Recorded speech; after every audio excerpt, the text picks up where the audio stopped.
here we are then, 2024. Happy New Year to you. Hope you had a good night, whatever you were doing. If you're out partying, going mad, or if you're like me, not doing a lot, whatever you're doing, I hope you had a great evening. And look, it's the start of a new year. It's time for the old resolutions, a bit of which I quite like. I quite like sort of giving myself some realistic targets for the year. I think I want to do that. But I'll tell you what, as football fans, January is always an interesting time, isn't it? Because obviously the transfer window's open.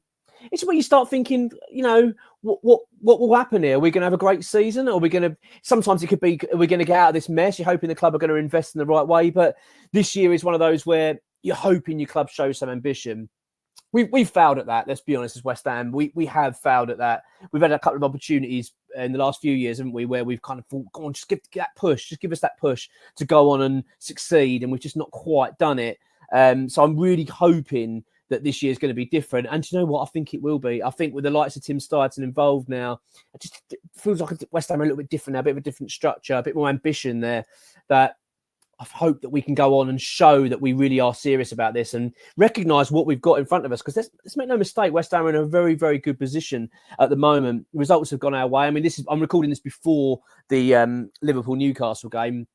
So obviously we're hoping Liverpool do us a favour there and beat Newcastle, because the Brighton game, we're going to do a preview on that later on. The Brighton game is actually presenting such a big opportunity now for West Ham. It really is. Like you feel like if West Ham are able to get 3 points against Brighton and the result for the Newcastle-Liverpool goes our way, then who knows?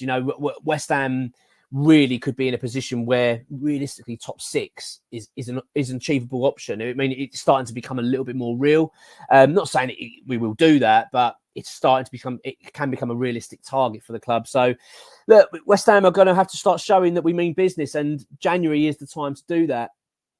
And it appears that we are. I mean, we talked about this yesterday in a video with regards to player sales and talking about Thilo Kehrer with Monaco. It looks like it's going to be concluded very soon. A bit of an update on that, though. It looks like it's going to be a loan with a buy option possibly in the summer. So it's not quite exactly as we were hoping, I think. But there'd always be a loan fee involved, you'd imagine, and also include, obviously, the wages come off the books as well. It'll be what it'll be, won't it? But I like the fact West Ham are getting on with business pretty quickly. One bit of news that we've had from ex-WHU employee, and this is sort of a big one, really, is on Jadon Sancho of Manchester United. Really interesting, actually, because this kind of mirrors, or it's very similar, at least, anyway, to what we had back in 2020, 2021, the COVID season. That's when we brought in Jesse Lingard in January on loan. If you remember at the time, very similar sort of circumstances in a way with Sancho and Lingard. I obviously the same club. That's the first one. But secondly, it was the fact that both out of favour, both weren't getting any games. I mean, obviously, it's far more sour with Sancho. He's not even getting nowhere near the first team. As far as I understand it, he's not training with them, etc. Well, that wasn't the case for Lingard. Lingard just wasn't getting any game time and needed to try and get some minutes under his belt because he wanted to be involved for England at the time. So, but there's a sort of similar thing going on here. Jadon Sancho's career is kind of stalling. He's not playing. Obviously, we've got the Euros coming up next summer. So he needs to be playing football. And he's a big earner. He's worth a lot of money. Manchester United are going to want to recoup a lot of the 70-odd million. I think 73 million they paid out for him. They're going to want to recoup that. So realistically, January is not a great time to be selling a player of that value. It's just so difficult. January market's a nightmare, as we know. Trying to reinvest and getting players that you need for decent rates, for their going rates, is very tough. But clubs capitalise on it. That's what they do. West Ham are trying to do it now, aren't we, with Danny Ings? We're saying to him, look, take him off our hands. I know he's expensive, high wages, but he might get you the goals to keep you up. Clubs get desperate. So my point is, if Manchester United do want to sell Sancho, which it appears that they do, and it makes sense, especially with Ten Hag in charge, because obviously their relationship between the player and manager has deteriorated to such an extent, it seems it's not going to be fixed. Then they're going to really struggle, actually, to flog him in January. I think realistically, the logical thing for him now as a player is to get a loan move, get out, get playing, try and get himself back in the name, get in the frame, with the England squad, etc., etc. And it kind of suits all parties, and then ends up to West Ham. Now, I'll talk about it in a bit more detail, but I just want to give the update that X has provided, ex-WHU employee on Patreon. Now, look, if you're not a Patreon subscriber, I just want to say that basically what I do is that I get the news from ex-WHU employee, gets all these inside news, and basically he provides updates continuously. He does a podcast once a week, but he also provides news all the time, and it comes basically straight to your phone. when you're a Patreon subscriber. Now, what we do is on the website, we sort of take bits and pieces of the news, and then a bit later on, usually within 24 hours, we'll then publish it out to the public domain, and then it gets picked up by sort of other news outlets and what have you. But Patreon is where it's at. Patreon is where you get the news fresh for a start straight away, and it's far more detailed. You get more bits and pieces. As I say, I provided a couple of bits of player sale news. I'll do it on this channel as well, but we don't cover everything to that extent. So if you really do want that sort of in-depth West Ham knowledge, you want it straight to your fingertips, you want to be kept right up to date, up to the pulse, on the pulse of it, then go with Patreon. I've got a link on the description below, so just click on that and say £5 a month, give it a go. What have you got to lose? And I'll tell you what, it is brilliant. You get great podcasts on it as well. It's really worth doing, honestly. I've been a Patreon member for years now, so yeah, really, really good. So this is his update, though, on the Jadon Sancho situation, right? So this is what he said. He says, one player that is an interesting target is Manchester United winger Jadon Sancho. The player is massively out of favour at Old Trafford following his £73 million move from Borussia Dortmund. The left winger has played for England 23 times, scored 3 goals, and has barely featured for Red Devils this season. At the age of 23, he's still considered young and homegrown, having been born in London and started at Watford's academy before moving to Manchester City.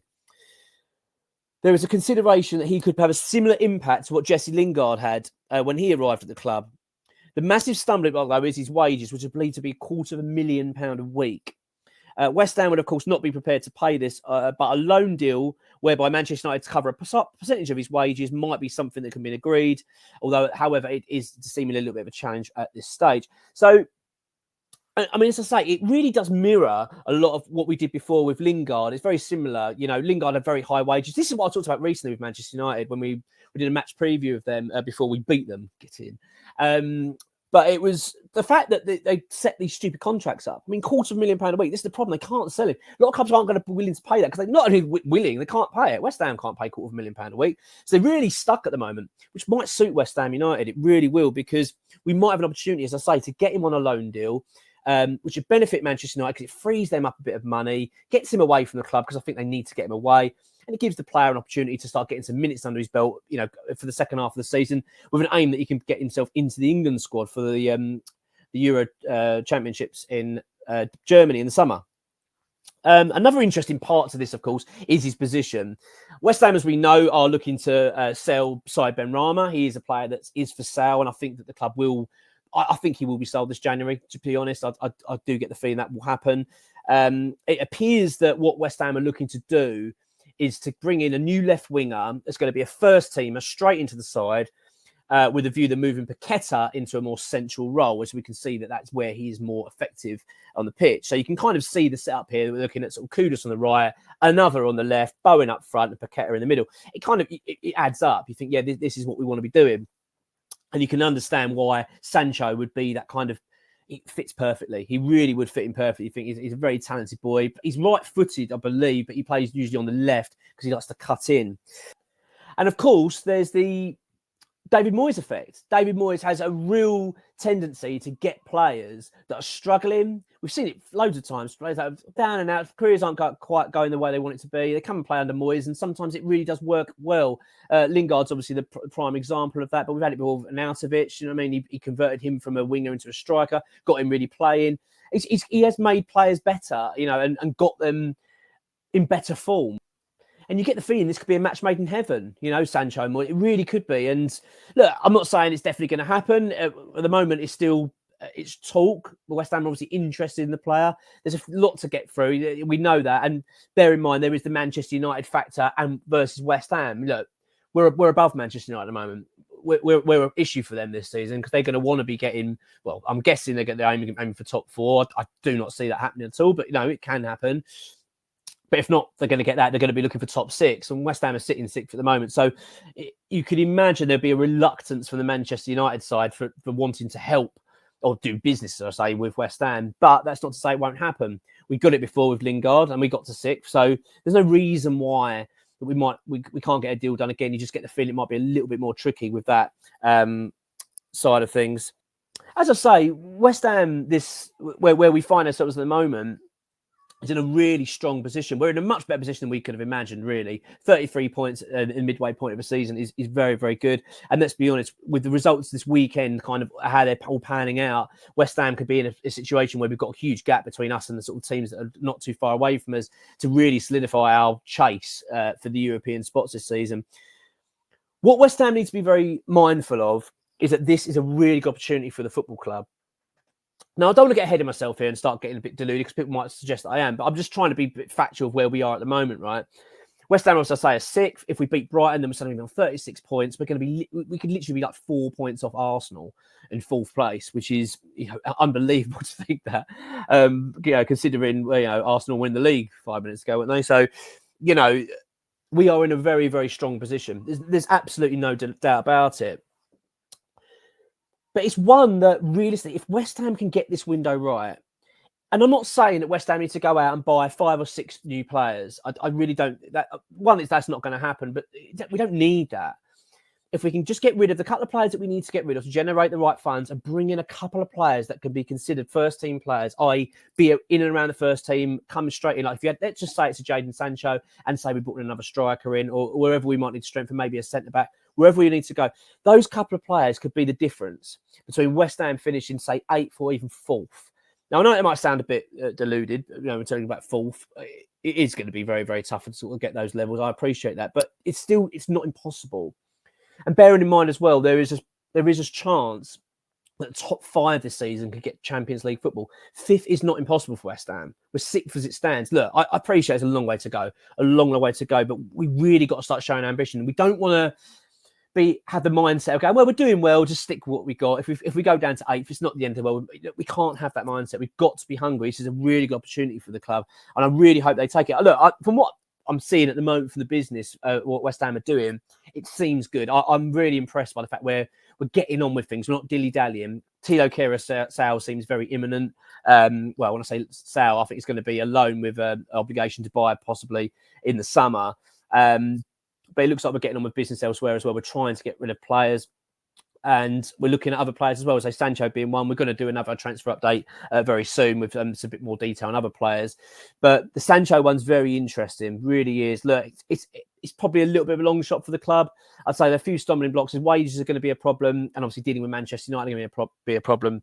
And also does the player want to come? You'd imagine there's a good opportunity for him. I mean, playing Premier League football, he'll be straight in the West Ham side.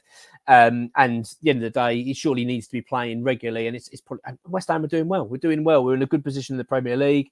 Look, at this stage, it's just a story. It's something that we know the club are interested in it. That's as far as it goes at the moment. So it's not to say it definitely will happen. But West Ham certainly are making the right noises, I think, this January. I think we're going for the right players. And I do think that the way things are shaping up, we're actually going to be seeing quite a fair bit of business from the club this January.